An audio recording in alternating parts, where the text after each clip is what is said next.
ang hinaharap natin sa buhay. We have so much problems that we are facing in our life.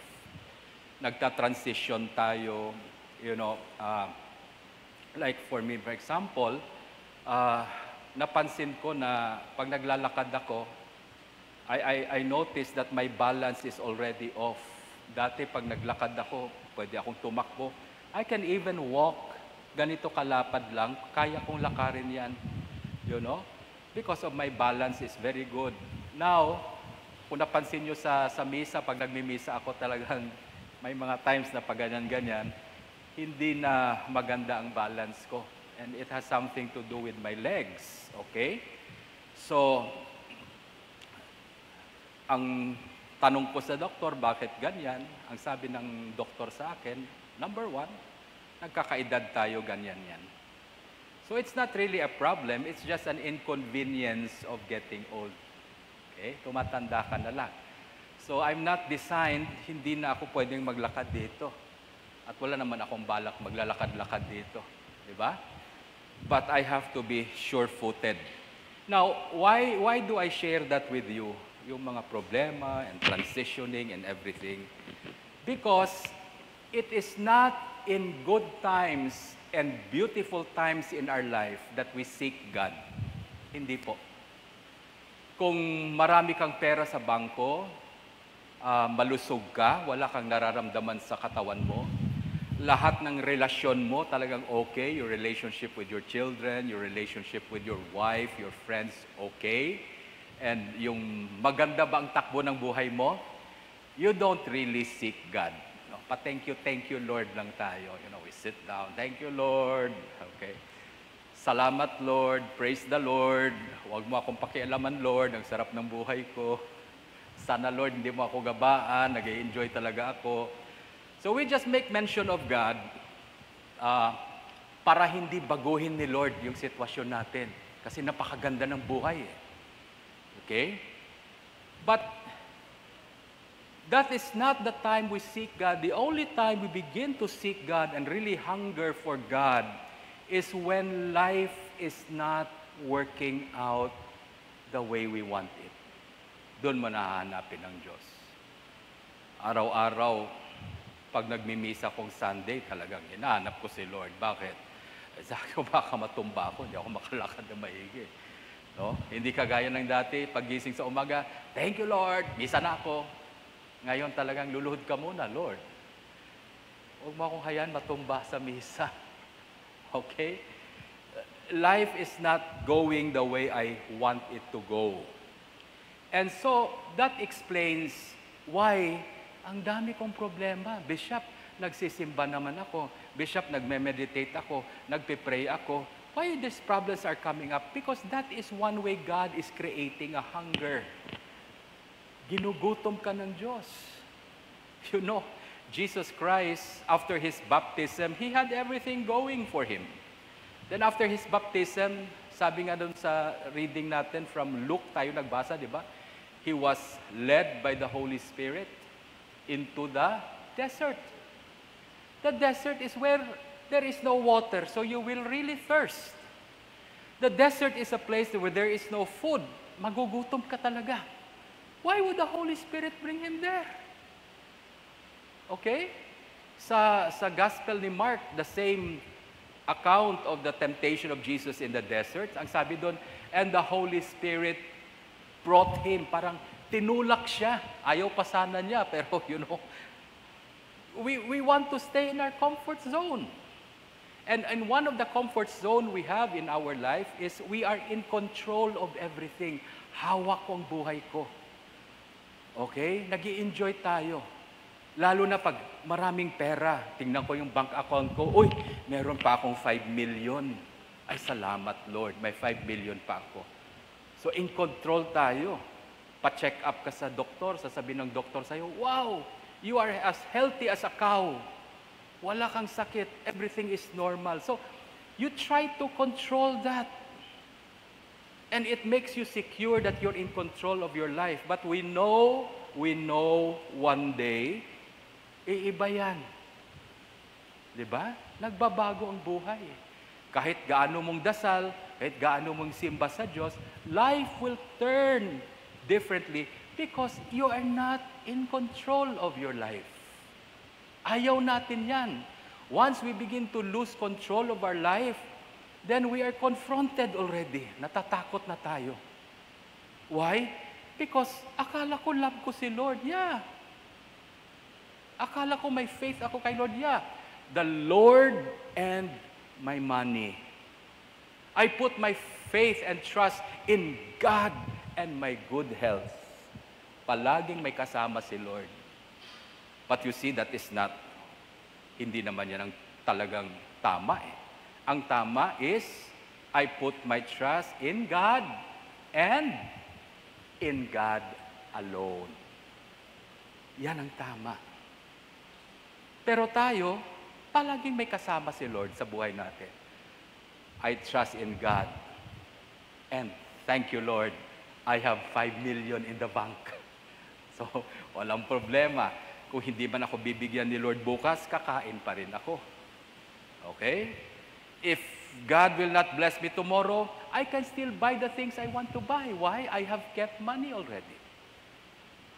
So, it's always God and something we trust.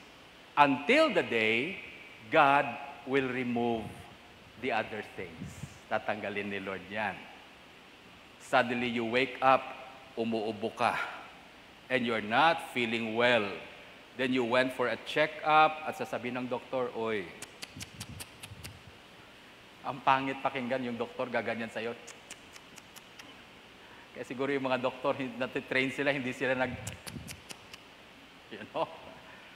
Kasi pag sinabi ng doktor sa'yo, wow, ikaw kagad, ano dok? Ano yan? Diba? You get afraid. You know?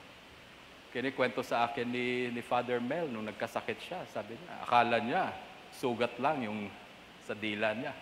Sabi niya, akala ko na, singaw ba? Singaw. Sino sa inyo nagkakasingaw minsan sa dila? Hindi pa kayo nakaranas ng singaw sa dila? Sige, pagdadasal ko, maranasan niyo. Okay? Akala niya singaw lang. So sabi niya, may singaw ako. Father, hindi ako makakaten mamaya. May singaw ako eh. Sige, okay lang, relax. Ang problema, ilang linggo, ilang buwan na, hindi gumagaling yung singaw niya.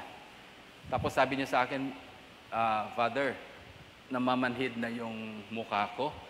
Uy, sabi ko, ibang klaseng singaw yan. Baka hindi na singaw yan, baka pigsa yan sa dila. Mas matindi yung pigsa, di ba?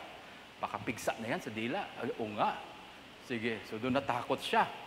Natakot siya kasi sabi ko, may pigsa ang dila mo.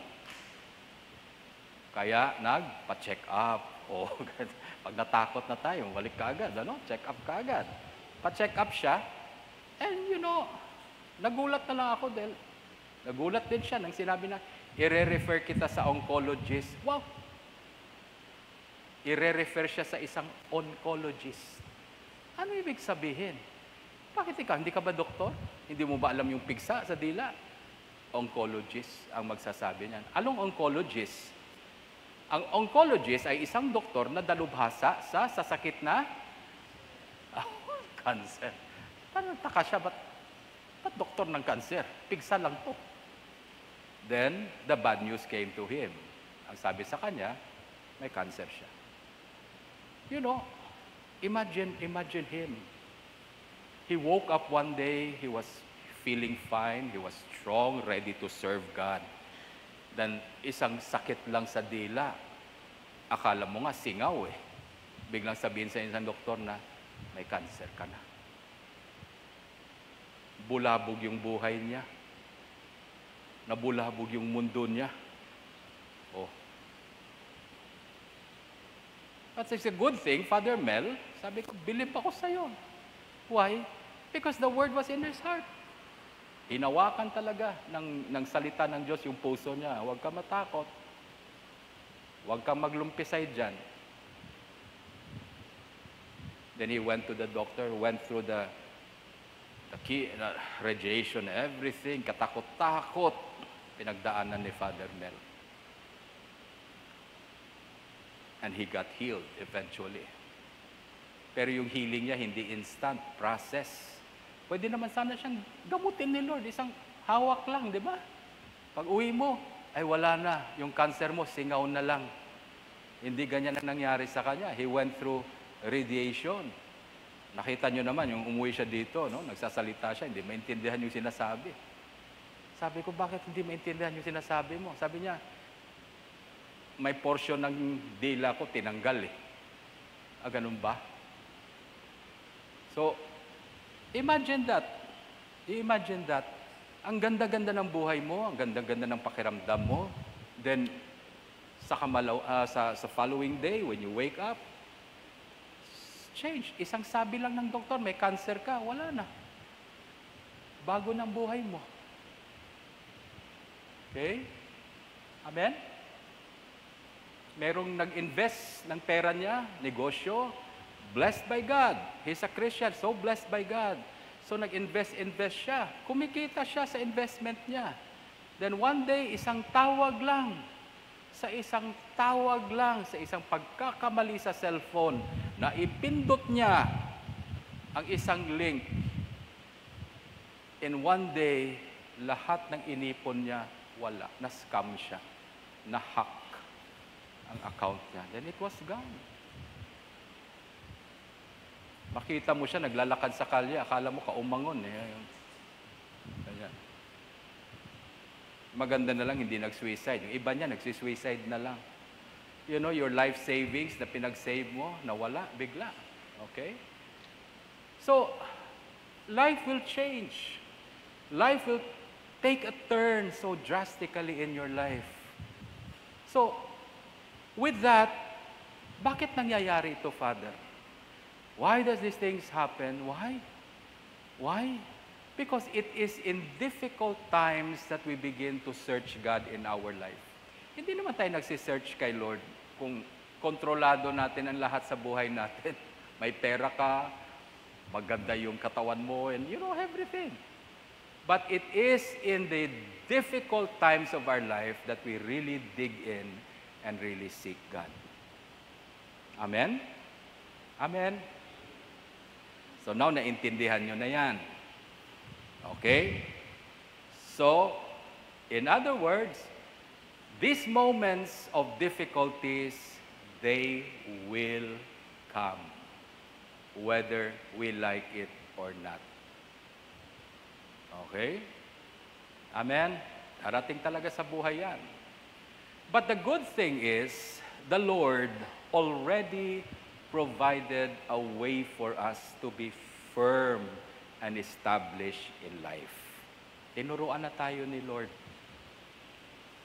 Okay? Tinuruan na tayo ni Lord. And the key principle to that, ang sabi ni Jesus, in this world you will have trials and tribulation, but do not fear. Ha? Do not fear. Sabi niya, you will have trials and tribulation in this world, but do not fear. Now, this is what Jesus said. Because I will exempt you from the trials and problems. Did He say that? Gagawin kitang exempted dahil hindi ka nag-a-absent sa misa. Exempted ka sa trials. Did Jesus say that? Ha? I-exempt kita dahil napakabait mo, brother. You will have no trials and tribulations anymore. Did Jesus say that? Oh, Bishop Romy June, hindi na kita bibigyan ng problema dahil bishop ka na. Maganda sana kung sinabi ni Lord yan, hindi yung sinabi niya. Do not fear. Do not fear. In this world you will have trials and tribulations. Fear not. Why? Because I have overcome the world. Amen? The trials and tribulations that you will have in life, you have to overcome them. Darating yan. If Jesus had His share of trials and sufferings, and He had to overcome it, Did He overcome? Did Jesus overcome? Therefore, don't be afraid. Because if He has overcome it as a man, then there is no reason why you will not overcome. That's the reason. Hindi yung, do not fear kasi wala ka ng problema. Sabi nga ng isang Christian na nakausap ko, sabi ko, the hour of death will come upon us. Darating yung oras ng kamatayan natin. Sabi niya, in Jesus' name, hindi ako mamamatay. Sabi ko, good luck. Maiiwan ka sa mundong ito. Sige, tingnan ko itsura mo pag 500 years old ka na. Buhay ka nga, mukha ka namang kalansay. You know? Nakikita mo yung mga 100 years old pag nasa kabaong na, pag tinitingnan mo ganyan. Sabi ng isang naglalamay, sabi niya, ay, ang ganda ng lipstick niya. Yung lipstick na lang, hindi na yung lips maganda. Okay. Ang ganda ng makeup niya. Wala na silang masabing maganda sa mukha niya. Diba? He was too old already. Death will come. Whether we like it or not. Trials and tribulations will come. That is the reality of life. That's why sinabi ni Lord, do not fear. Do not be afraid of it. At ang tanong ko ito, bakit takot na takot tayo? Why are we so afraid? Okay? Ayaw natin mag-mission. Ayaw natin mag-Bible study sa lugar na yan.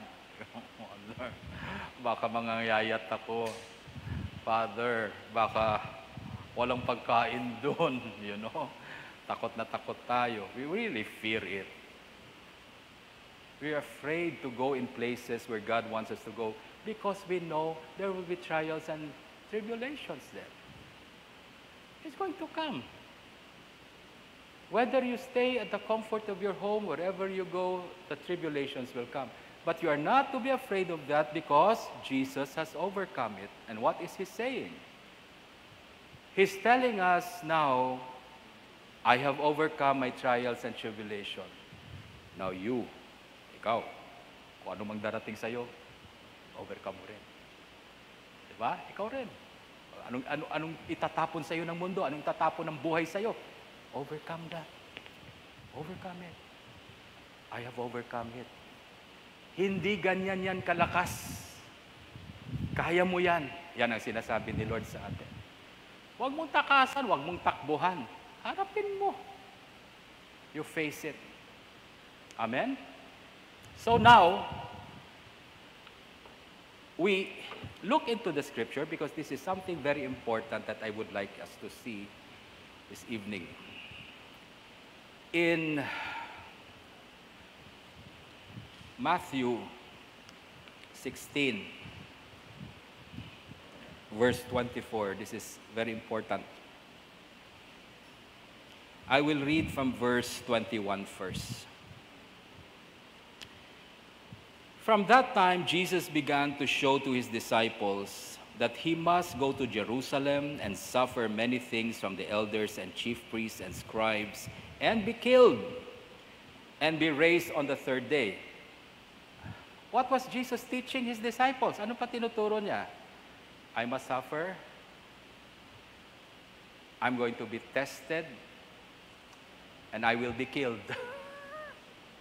Grabe, no? Ako nga, ang tinuturo ko lang sa inyo, the hour of death. Si Jesus, ang tinuro niya sa mga apostles siya, alam mo, papatayin ako.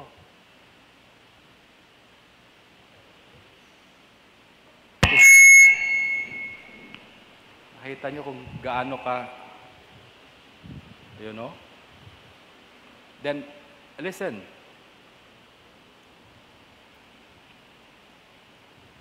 He will suffer many things from the elders and chief priests and scribes and be killed and be raised the third day.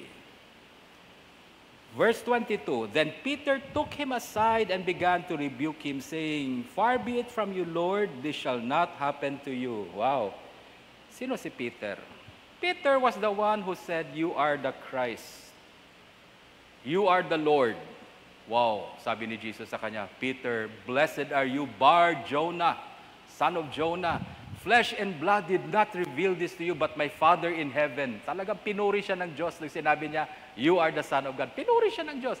He had a revelation of who Jesus is. In your life, tatanungin ko kayong gabi, sino si Jesus? Sino si Jesus sa inyo? Yeah. Do you believe He's the Son of God? Do you believe Jesus is God? Yan din ang sinabi ni Peter. You are the Son of God. Sasabi niya, far be it from you, I will not allow, hindi mangyayari to. You'll not suffer, you will not be crucified, you will not die. Now, did Jesus say, thank you, Peter, for the concern? He did not say that. This is what Jesus said to him. But he turned and said to Peter, "Get behind me, Satan. You are an offense to me, for you are not mindful of the things of God, but the things of man." Is Peter a disciple of Jesus? Huh? Is he? But listen to what Jesus said to him. You are offensive to me. So is it possible that a disciple can live a life that is offensive to his Lord? Posible ba yan? Disciple ka pero yung buhay mo talagang offensive kay Lord. Is it possible to be a disciple of Christ at the same time live a life that is offensive to the Lord? Oh, nag-iisip na tayo, di ba? That's why if life is an offense to the Lord, always remember this. Whatever you offer God is offensive to Him. Lahat ng ibibigay mo sa Diyos, offensive yan. Yung pakanta-kanta natin, yung mga kanta-kanta natin, yung mga hallelujah, praise the Lord, di ba? If your life is offensive to God, your songs of praise is offensive as well. Now, pwedeng palakpakan ka ng tao dahil napakagaling ng boses mo. Lalo na pag nag-worship ka at umiiyak-iyak ka, di ba? Sasabihin ng mga tao, ang galing talaga niya mag-worship. Talagang galing sa puso. Galing sa puso? Bakit nakita mo ba yung puso niya? Hindi, Father, umiyak talaga siya. Wah! Galing naman. Tumulo lang ang luha, galing na sa puso. Di ba? Paano kung sipon ang tumulo? Saan galing yan? Ha? Dugo ang tumulo. Diba? Ay, mas grabe yun. Pag nag-worship, dugo ang tumutulo. Ay, talagang. You are an offense to me, Peter. And everything you will do will be offensive to me unless you change. Unless you change. Magbago ka. Verse 24, this is the scripture that I would like you to read. And this is what I would like you to remember tonight. He turned and said to Peter, "Get behind me, Satan." He rebuked Peter, verse 23. Verse 24, he talked to everyone. Kinausap niya lahat. Ito sabi niya, "Then Jesus said to his disciples, if anyone desires to come after me, let him deny himself and take up his cross and follow me." Wow. If you desire to come after me. What is it saying? What is Jesus trying to say? If you are going to be a true disciple, that they will not offend me. If you desire to be a disciple that will not offend me and be offensive to me, you must learn to deny yourself first. Then you pick up your cross then you follow me.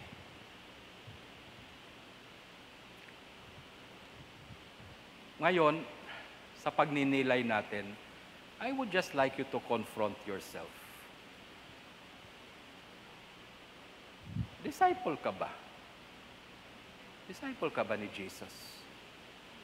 And as a disciple, are you living your life in a way that it is not offensive to God? Bishop, how will I know? Well, sabi ni Jesus, if you desire to come after me, yung word na yan, to desire to come after Christ, it's not the same as follow me. Nakita niyo sabi niya, if you desire to come after me, deny yourself, pick up your cross, then follow me. To come after Christ is different from following Christ. To come after Christ is meaning, I want to be just like you. Yan ang ibig sabihin. Anyone who desires to become like Jesus, anyone who wants to come after me, yan ang true disciple. A disciple is one who has now no ambition but to become like Jesus. Yan lang ang gusto niya. Yan ang disciple. Amen? When I was elected as bishop, nung pinili ako to become a bishop, the first thing I search in my heart is that, ninais ko ba to? Did I have an ambition to be a leader? I have to find out because kung meron akong ganyan, nako, wag na. Delikado yan. I would rather be a doorkeeper in the house of God than a king. I would rather be a servant of the Lord in the church than become a bishop. Amen? Amen. Do you desire to come after Christ? Do you desire, meron ka bang desire na magiging katulad ka ni Jesus? Have you searched your heart? Do you have that desire? Now, before we talk about denying ourselves, picking up our cross, yan pala palagi din. Diretso tayo dun eh. Anyone who desires after me, number 1, deny yourself, pick up your cross, follow me. Number 1, deny yourself. No. Bago tayo pumunta dun sa deny yourself, pick up your cross, follow me, ang tanungin mo sarili mo, do you really desire to come after Christ?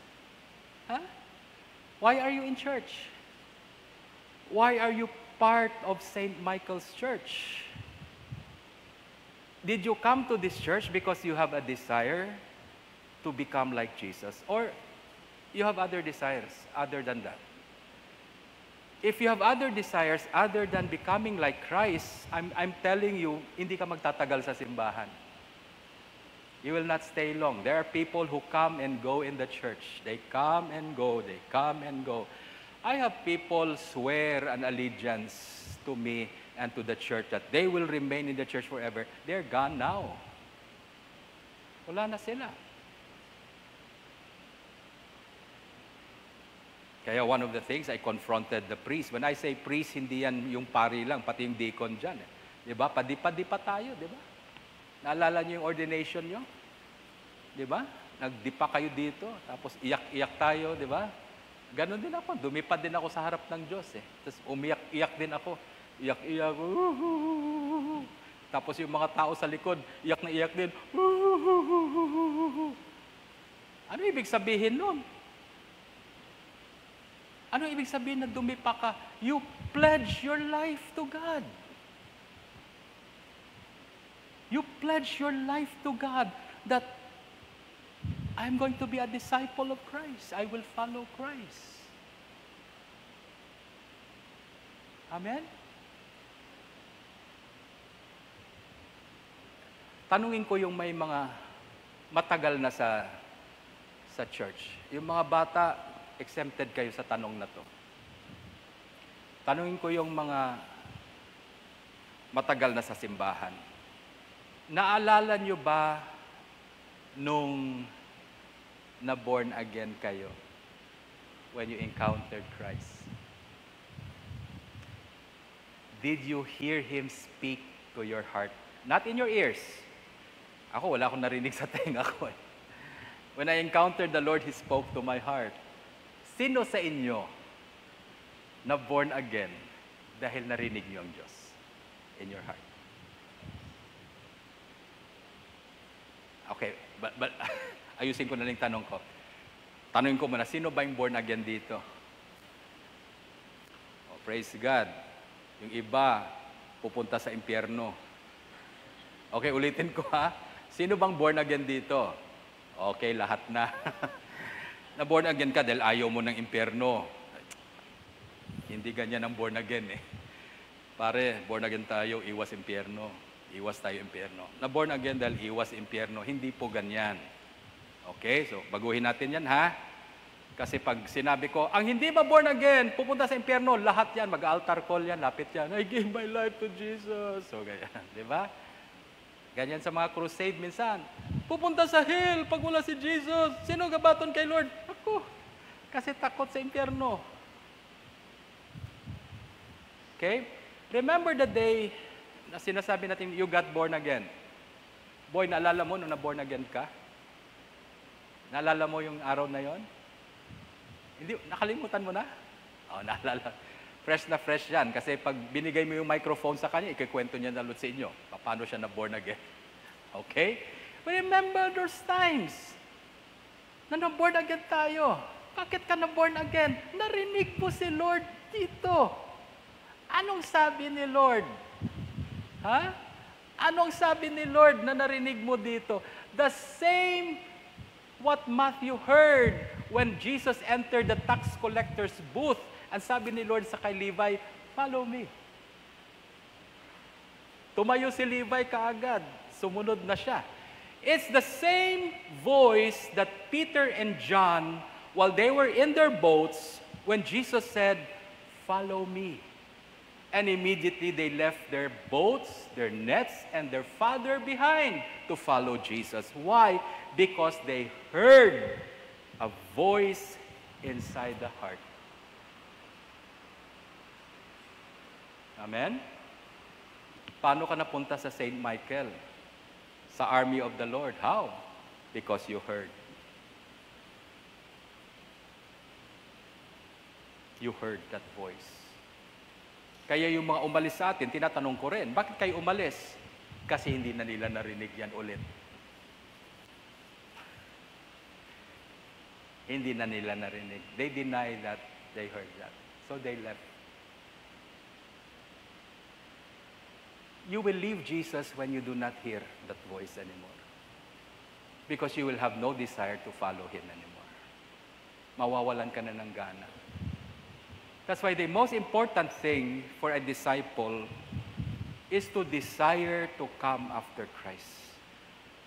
We have to cultivate that desire to come after Christ. We have to hear His voice every day telling us, follow me. I love you very much. Come, let's go. Gusto ko yan, araw-araw mo naririnig. Pag hindi, ay nako. Masungit ka na sa simbahan. Aalis ako sa church na to. Aalis ako sa church na to. Maraming ipokrito. Maraming ipokrita ang St. Michael. Aalis ako dito. Sabi ko, ba't ka aalis? Mababawasan tayo. Di ba? Kasama ka naman sa grupo ng mga ipokrito. Aalis ka pa. Mababawasan tayo. Mas maraming ipokrito, mas masaya, di ba? Bakit? Lahat naman tayo ipokrito. Ano ka ba? Sigurado ba kayo ganito talaga ang buhok ko? Hindi po, puti yan. Pinaitim ko lang. Oo, yan, ipokrito yan. Oh, hindi lumalabas yung tunay, di ba? Oh, tayo patawa-tawa kayo, ang dami nyo ring tinatago. Di ba? But because we are here, because we heard a voice inside us, inviting us to come. Bakit ka nandito? Mimi, ba't ka nandito? Okay? Masaya ba ang buhay dito? Wala bang nag-aaway sa'yo dito? Ha? Huwag kang sinungaling. Okay? O Beth, ba't ka nandito? Sa simbahan. Magandang bang ugali ng lahat ng tao dito? Nagustuhan mo ba yung mga ugali ng mga tao dito? Ha? Sapat to. Sinungaling din. Of course. Hindi magandang mga ugali ng tao dito sa simbahan. Maghanap ka ng simbahan na puro magandang ugali ng tao. Mahihimatay ka kasi wala kang makitang simbahan na ganyan. Okay? The only reason why we are here, because we heard a voice inside us. Bakit hindi ko sinama yung mga bata? Wala pa. Pag tinanong mo ang bata, ba't ka nandito? Pinilit ako ni nanay. Ay, hindi ako pagtawan ni tatay allowance, kundi ako magsimba. Yan. Pero kayo, na matagal na sa St. Michael, ba't kayo nandito? Narinig niyo ang Diyos one time or the other in your life. Ba't ako nandito? Hindi sa posisyon. Sumunod ako sa Diyos, ang una kong trabaho, kasama ko si Brother Arnel, naglilinis kami ng church building. Yan, trabaho namin. Diba? Diba? Naalala mo pa? O baka guni-guni ko lang yun? Saan ako natutulog nun? Saan? Ha? Okay. Sa Liberty. Alam niyo yung spot ko, yung bubong ng Liberty? Doon ako natutulog. Yung Jesus is Lord na banner, higaan ko yan, tsaka kumot ko yan. I sleep there. Amen? Then na-promote ako, naging driver ako ni Pastor Dick. Ganda ng promotion, driver na, di ba? Dati taga-linis lang, tapos naging driver. Oh. Sino ba sa inyo magkakaakala na yung driver nyo ngayon, obispo nyo na? Di ba? Do you think I followed Christ because of that position and promise of position? No.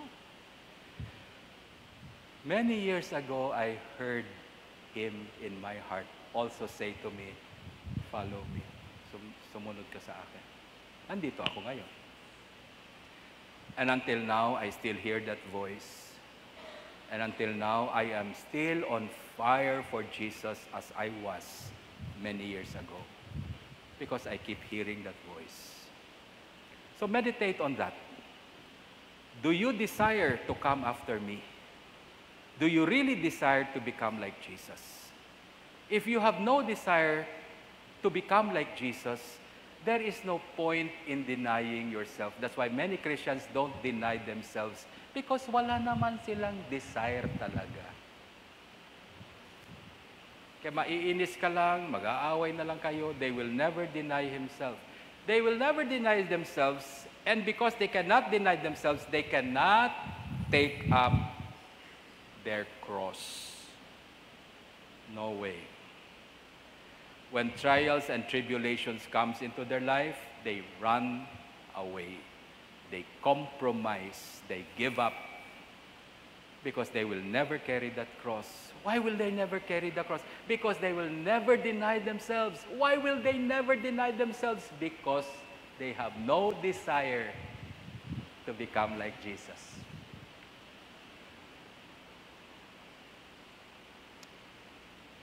Talk to yourself about that.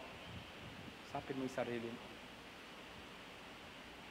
If you desire to really come after me, what he's saying, if you really desire to be my disciples and become like me, then the first thing you do, you deny yourself. You pick up your cross. Each and every one of us, a cross has been assigned to you. Tell the person beside you, may cross ka rin. Yeah, akala nyo pari lang at saka bishop ang may cross. Akala nyo pari lang may cross. Bishop lang may cross. No.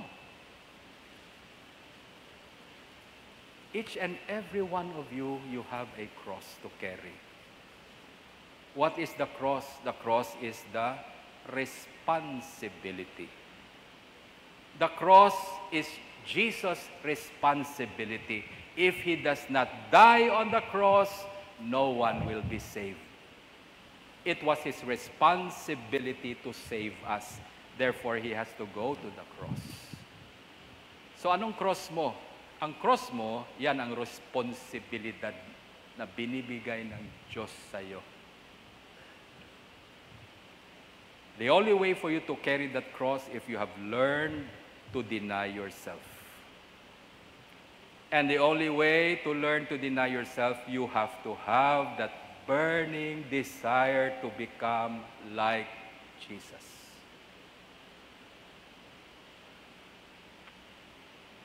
Then after that, sabi ni Jesus dito sa verse 24, after you deny yourself, you pick up your cross, then sabi niya, now you follow me. It's not you who will decide anymore for your life. To follow Christ means He now decides for you. Yan ang ayaw ng Kristiyano. We don't like that.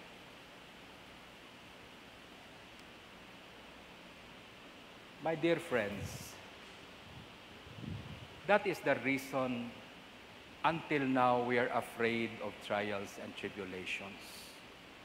We don't hold up when a trial comes because we are never disciples of Christ.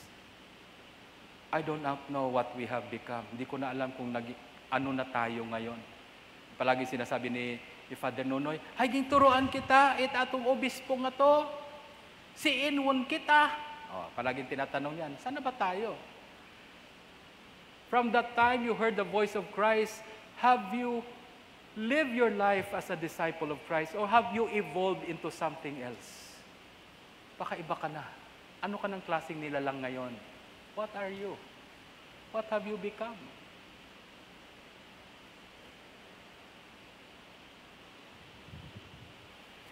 Amen? So you ask this question. Sa paglalakbay mo in the season of Lent, as you journey through the season of Lent, you ask this question, am I becoming more like Jesus?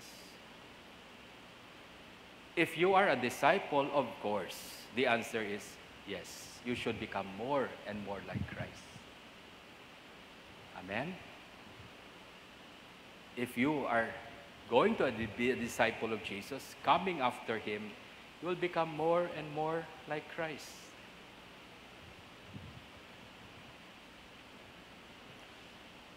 You ask that question. Then when that desire is there, suriin mo yung puso mo, pag ninilayan mo yung sinabi ni Jesus, suriin mong puso mo, then if you find in your heart a desire to become like Jesus, then what have I done to deny myself? Have you ever denied yourself? What have you done to deny yourself? Because ang alam ko, maraming Kristiyano ngayon, nangingibabaw ang sarili kaysa Diyos. Alam ko, gusto ni Lord yan, pero hindi ko type. Father, mag-aasawa ako, Father. Bakit? Napakalungkot ng buhay ko. Malungkot ako, Father. Gusto ko na mag-asawa. Sabi ko, maawa ka naman dun sa mapapangasawa mo. Bakit? Dalawa na kayo magiging malungkot. Kung malungkot ka ngayon at nag-asawa ka, yung asawa mo magiging malungkot din. Mag-asawa ka dahil masaya ka. Pero pag nag-asawa ka dahil malungkot ka, nako, condolence na lang sa asawa mo. Magiging malungkot din yan. You understand what I'm saying? You have to deny yourself. That's why the 3 disciplines which we are going to talk about this Lenten season will really foster and strengthen our discipleship as being disciples of Christ. Ano yung 3 disiplina na tinuro ni Lord? Umpisa natin ng Ash Wednesday. You give, you fast, and you pray. Kita mo yung 3 na yan, how important it is. Take note, sabi niya, if you desire to be my disciple and become like me, you must deny yourself. That's how fasting will help you. Fasting will help you deny yourself. Okay? You must deny yourself. Pick up your cross. Wow, pick up your cross. Saan tayo matutulungan dyan? Prayer. Prayer, the discipline of prayer, will enable you to learn to pick up your cross daily. Without prayer, the cross is very heavy. Mabigat ang cross. Napasan mo na yung cross na yan, mabigat. But when you are in prayer, in communion, and constant conversation with God, hindi mo pansin yung cross mo pala nasa likod mo. Imbis ikaw ang bumubuhat, siya ang bumubuhat sa'yo. That's what prayer does. And the last thing that Jesus said, you follow me, you follow me, you follow me. How do you do that? Giving allows you to not think of yourself, but to think of others. That's why when you follow Christ, hindi ang iniisip mo yung sarili mo, iniisip mo siya. Kaya nga sumusunod ka sa Kanya.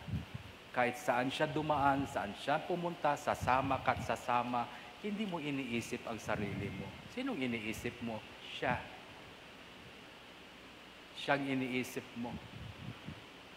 So the three disciplines of Lent, fasting, prayer, and giving, basically fosters and strengthens your being a disciple of Jesus. Amen? We end tonight with this. I suggest next Wednesday you bring a notebook. Maliit lang, huwag masyadong makapal kasi mahal yun. Manipis lang na notebook. Isulat nyo doon, Lent 2025. Isulat nyo, Lent 2025. The next year, pag nag-Lent uli, the same notebook, isulat nyo, Lent 2026. And para sa ano yung notebook na yan? If you hear the Lord tonight, which I believe because I prayed that you will hear from God, you write down. Isusulat ko ba, Bishop, yung lahat ng sinabi mo? Hindi yung sinabi ko, ang sinabi ng Diyos sa'yo. Halimbawa, sinabi ko, oy, magmahal kayo. Tapos narinig mo sa tenga mo, magpatawad ka.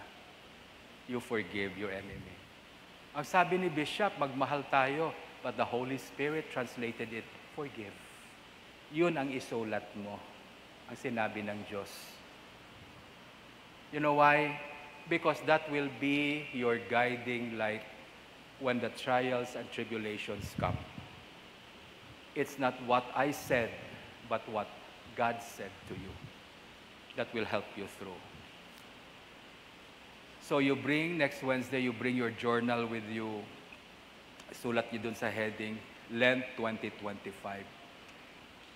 And every day, dala mo yung notebook na yan in your prayer and meditation. Whatever the Lord tells you, write it down. Minsan hindi mo maintindihan. Some of the words the Holy Spirit will tell you, you will not understand. Just write it down. Sulat mo lang. Minsan isang word lang yan. Forgive. Give. O, yan, mga susulat mo lang yan. But the moment you write it down, in the future, when you encounter a problem, yan lang yung sasabihin ng Holy Spirit sa'yo. Basahin mo Lent 2025, paragraph 3, section 2.